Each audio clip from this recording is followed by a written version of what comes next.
குட்டி கண்ணனின் குட்டி குட்டி கதைகள் குட்டீஸ்களுக்கு.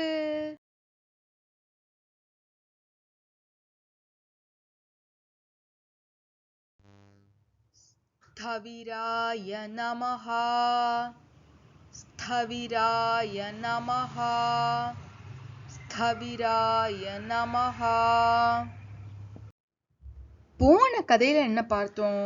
பெருமாள் நினைத்த நேரத்தில் விஸ்வரூபம் எடுக்க வல்லவர், ஸ்தூல தமக அப்படின்னு அனுபவிச்சோம். வாங்க இந்த கதையில நம்ம என்ன அனுபவிக்க போறோம்னா, ராதாமாக்கும் கிருஷ்ணருக்கும் எவ்வளவு வயசு, என்ன நடந்துச்சு அப்படின்னு பார்க்கறதுக்காக கோகுலத்துக்கு போகலாமா? ஒரு நல்ல காலை பொழுது. கோகுலத்துல பறவைகள்லாம் கூ கூன்னு பறந்துட்டு இருக்கு. பட்டாம்பூச்சி அப்புறம் வண்டுகள்லாம் ரீங்காராயிட்டு இருக்கு. அப்போ ஆயர்பாடிகள் வீட்டுல எல்லாரும் எந்திரிச்சு அவங்க வேலையெல்லாம் பார்த்துட்டு இருக்காங்களாம். வாங்க யசோதாமா வீட்டுல என்ன நடக்குதுன்னு போய் பார்க்கலாம். நந்தகோபால் கிருஷ்ணர் கூட விளையாடிட்டு இருக்காரு. கிருஷ்ணருக்கு அப்போ 2 வயசு இருக்கும். நந்தகோபால் அவரு எல்லா விளையாட்டும் விளையாடி முடிச்சுட்டு சரி அவரோட வேலையை பார்க்கறதுக்காக கிளம்புறாரு. கிருஷ்ணர் என்ன பண்ணாரு தெரியுமா? நானும் உங்க கூட வருவேன் அப்படின்னு அடம் பிடிக்க ஆரம்பிக்கிறாரு. யசோதாமா உள்ளிருந்து சொல்றாங்க, வேண்டாம் கண்ணா, அப்பா வேலையா போறாரு, அப்பானால உன்னைய பார்த்துக்க முடியாது அப்படின்னு சொல்றாங்க. அப்பாவோ எவ்வளவோ சமாதானப்படுத்துறாரு. கிருஷ்ணர் ரொம்ப அழுக ஆரம்பிச்சிட்டாரு. யசோதாமா சொல்றாங்க, குழந்தைக்கு பசிக்கும் போது அதுக்கு ஃபுட்டு கொடுக்கணும், அப்புறம் விளையாடணும்னு சொல்லுவான், அப்போ விளையாடணும், இதெல்லாம் பண்ணுவீங்களா இல்லை நீங்க போய் உங்க வேலையை பார்ப்பீங்களா அப்படின்னு அவங்க சொல்றாங்க. கிருஷ்ணரோ அப்பா உங்க கூட வருவேன் அப்படின்னு சொல்றாரு. நந்தகோபால் அவருக்கு என்ன பண்றதுன்னே தெரியல. யசோதாமா சொன்னபடி கேட்கறதா இல்ல கிருஷ்ணர் சொன்னபடி கேட்கறதா, என்ன பண்றதுன்னு அப்படியே யோசிச்சுக்கிட்டே இருக்காராம். கிருஷ்ணரோட அழுக சத்தம் கேட்டு பக்கத்துல ரிஷபானு அப்படின்னு ஒருத்தர் இருந்தாராம். அவருடைய மகள் பேர் தான் ராதா. ராதா ஜல் ஜல் ஜல்லுன்னு ஓடி வராங்க. என்னாச்சு கண்ணா, ஏன் இப்படி இருக்க அப்படின்னு கேட்டாங்களாம். ராதாமாக்கு தோராயமா 18 வயசு இருக்கும் அப்போ. யசோதாமா நடந்ததெல்லாம் சொன்னோன்னே, இவ்வளவு தானங்க, நான் கிருஷ்ணரை கூட்டிட்டு போயிடுறேன், நான் கண்ணனை பார்த்துக்கிறேன், அவரு வேலையை முடிக்கட்டும் அப்படின்னு அவங்க சொன்னாங்களாம். கண்ணனுக்கு சந்தோஷம் தாங்கவே இல்லை. அப்படியே கிளம்பிட்டாரு முதலாளா. ராதாமாவும் ஒரே ஹாப்பி, ஏன்னா கிருஷ்ணரோட இருக்கிறதுக்கு வாய்ப்பு கிடைக்குது இல்ல, அவங்களும் ஹாப்பி, யசோதாமாவும் ஹாப்பி, நந்தகோபால் அவரும் ஹாப்பி. எல்லாரும் இப்ப கிளம்புறாங்க. வாங்க அடுத்து என்ன நடக்குதுன்னு போய் பார்க்கலாம். நந்தகோபால் அவர் போனதும் அவரோட வேலையில அப்படியே மூழ்கிடுறாரு. ஆயர்பாடிகள் அத்தனை பேரும் நந்தகோபால் சொல்றத தானே கேட்டு நடக்கிறாங்க. அவருக்கு எவ்வளவு வேலை இருக்கும், அப்படியே அவர் வேலையெல்லாம் பார்த்துட்டு இருக்காராம். திடீர்னு மேகமூட்டம், அப்படியே கார் மேகம் அப்படியே சூழுது. கிருஷ்ணர் அதை பார்த்துட்டு அழுகிறாராம். வீட்டுக்கு போகணும் அப்படின்னு சொல்றாராம். அப்பவே நாங்க சொன்னோம்ல, நீ வீட்லயே இரு கண்ணான்னு, இப்போ வீட்டுக்கு போகணும்னு சொன்னா எப்படி பாதி வேலையில வர்றது அப்படின்னு அவரு கேட்டாராம். ராதாமா சொன்னாங்களாம், சரி விடுங்க, நான் கூட்டிட்டு போயிடுறேன் கண்ணனை அப்படின்னு சொன்னாங்களாம். சரி அப்படின்னு இவங்க 2 பேரும் கிளம்பியாச்சு. வேலையெல்லாம் முடிஞ்சதுக்கு அப்புறம் நந்தகோபால் அவர் வீட்டுக்கு வராரு. உள்ள வரும்போது கண்ணா அப்படின்னு கூப்பிடுறாரு. யசோதாமா பார்த்தாங்க. கண்ணனா? காலையில தானே நீங்க கண்ணனை கூட்டிட்டு போனீங்க, எங்க கண்ணன் அப்படின்னு அவங்க கேக்குறாங்க. ரிஷபானு அவரு அப்பதான் அவரும் வராரு.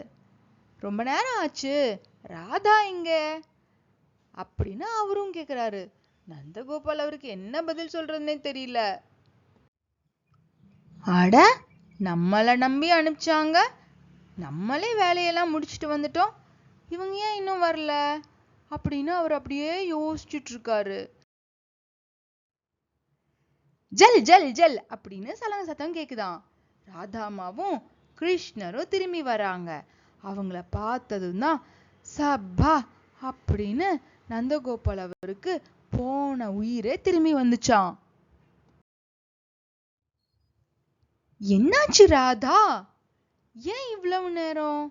எப்பவோ கிளம்பிட்டீங்க, நானே என் வேலையெல்லாம் முடிச்சுட்டு வந்துட்டேன், ஏன் இவ்வளவு நேரம், என்னாச்சு அப்படின்னு நந்தகோபால் கேட்டாராம். நாங்க அப்படியே கிளம்பி வந்துட்டு இருந்தோமா, அப்போ வர வழியில ஒரு பார்க்க கண்ணன் பார்த்து இங்கேயே விளையாடணும், இங்கேயே கொஞ்ச நேரம் இருக்கணும்னு அடம் பிடிச்சிட்டா, அதனாலதான் அங்கேயே இருந்துட்டு வர்றதுக்கு இவ்வளவு நேரம் ஆயிடுச்சு அப்படின்னு சொன்னாங்களாம். ஜெயதேவர் என்கின்ற ஒரு கவி தன்னுடைய கீதா கோவிந்தத்துல என்ன சொல்றாருன்னா, ராதா பாதி உண்மையதான் சொன்னாங்க, இன்னும் மீதி பாதி உண்மைய சொல்லல அப்படின்னு சொன்னாராம். குழந்தை மட்டும் விளையாடுறதா இருந்தா கொஞ்ச நேரத்திலேயே ராதாமாக்கு போர் அடிச்சிருக்கும்ல, வா வா கண்ணா போகலாம் அப்படின்னு சொல்லி கூட்டிட்டு வந்திருப்பாங்க. ஆனா உள்ளங்க வேற என்னமோ ஒரு கானம் நடந்திருக்கு. அதனாலதான் ராதாமாக்கும் நேரம் போனதே தெரியல, காலம் போனதே தெரியல. அங்க என்ன நடந்திருக்கும்?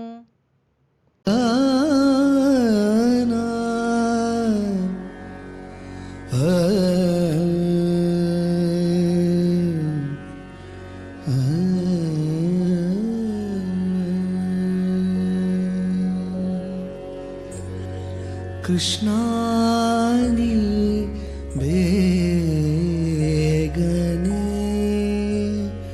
பாரோ, கிருஷ்ணானி வேகனே பாரோ, கிருஷ்ணானி வேகனே பாரோ, கிருஷ்ணானி வேகனே பாரோ, பாரோ.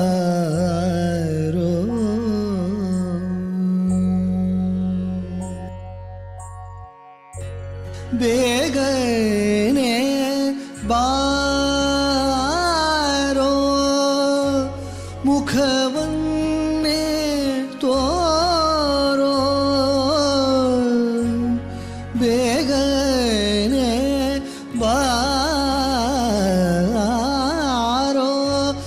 ಮುಖವನ್ನೇ ತೋರೋ,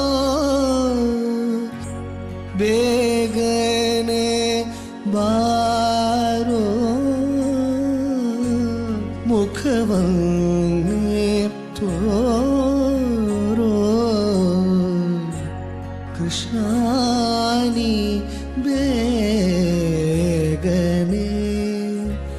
ಬಾರೋ, ಬಾರೋ.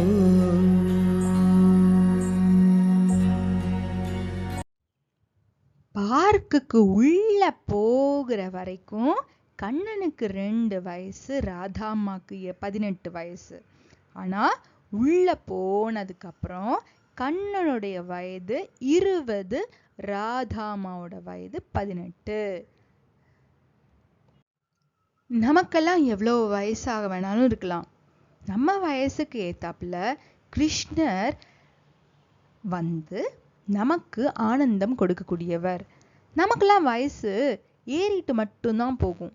ஆனா கிருஷ்ணர் நினைச்சா 2 வயசுலேருந்து 120 வயசாக கூட மாறலாம், 120 வயசுலேருந்து சட்டுன்னு 2 வயசாக கூட மாறலாம். எந்த வயசா இருந்தாலும் அப்படி இருக்கக்கூடியவங்களுக்கு அவங்களுக்கு ஏத்தாப்புல வந்து ஆனந்தம், அந்த ஒரு அன்பு காட்டக்கூடியவர். அந்த கானத்துல நனைய ஆரம்பிச்ச ஆழ்வார்கள் கோபிகைகளுக்கெல்லாம் நேரம் போறதே தெரியாது. நேரம் ஸ்தம்பித்து நிற்கும். எந்த ஒரு வஸ்து போர் அடிக்குதோ அப்பதான் நம்ம வந்து நேரத்தை பார்ப்போம். இன்ட்ரெஸ்டிங்கா இருக்கிறது வந்து பார்த்தோம் அப்படின்னா நம்மளுக்கு நேரம் போறதே தெரியலடாப்பா அப்படின்னு நம்ம சொல்லுவோம். அந்த மாதிரி அனுபவம் கொடுக்கக்கூடியவர். சிருஷ்டிக்கு முன்னாடியும் இருந்தவர், அப்போ எப்படி இருந்தாரோ அதே மாதிரிதான் சிருஷ்டிக்கு பின்னும் இருக்கக்கூடியவர். காலத்திற்கு அப்பாற்பட்டவர். காலம் எந்த மாற்றத்தையும் அவருக்கு கொடுக்காது. இத பராசரர் எப்படி அனுபவிக்கிறார்னா, சகல மூல காரணத்வேபி லௌகீக மிருதாதி காரண வைலக்ஷணம் விவக்ஷதி ஸ்தவிரஹ. காலத்திற்கு அப்பாற்பட்டவர் நமக்காக இந்த பூமியில் பிறந்து காலத்திற்கு வசப்பட்டது போல உள்ளார். நம்ம உடம்பு மட்டுமா, நம்ம மனசுக்கும் எவ்வளவு மாற்றம் ஏற்படுறது. எப்போதும் ஒரே சிந்தனையில ஒரே ஆனந்தத்துல திளைச்சிட்டு இருக்கிறதுக்கு நம்மளும் இந்த நாமம் சொல்லலாமா? ஸ்தவிராய நமஹ, ஸ்தவிராய நமஹ, ஸ்தவிராய நமஹ. கண்ணனுக்கு தாமோதரன்னு ஒரு பேர் இருக்கு. எதனால வந்துச்சு? நாமும் கண்ணன் போலவே குடு குடு குடு குடுன்னு ஓடி ஆடி விளையாடி எப்போதும் இளமையாவே இருக்கணும்னா என்ன பண்ணணும் அப்படிங்கிறதுக்கு அடுத்த கதையில அனுபவிக்கலாம்.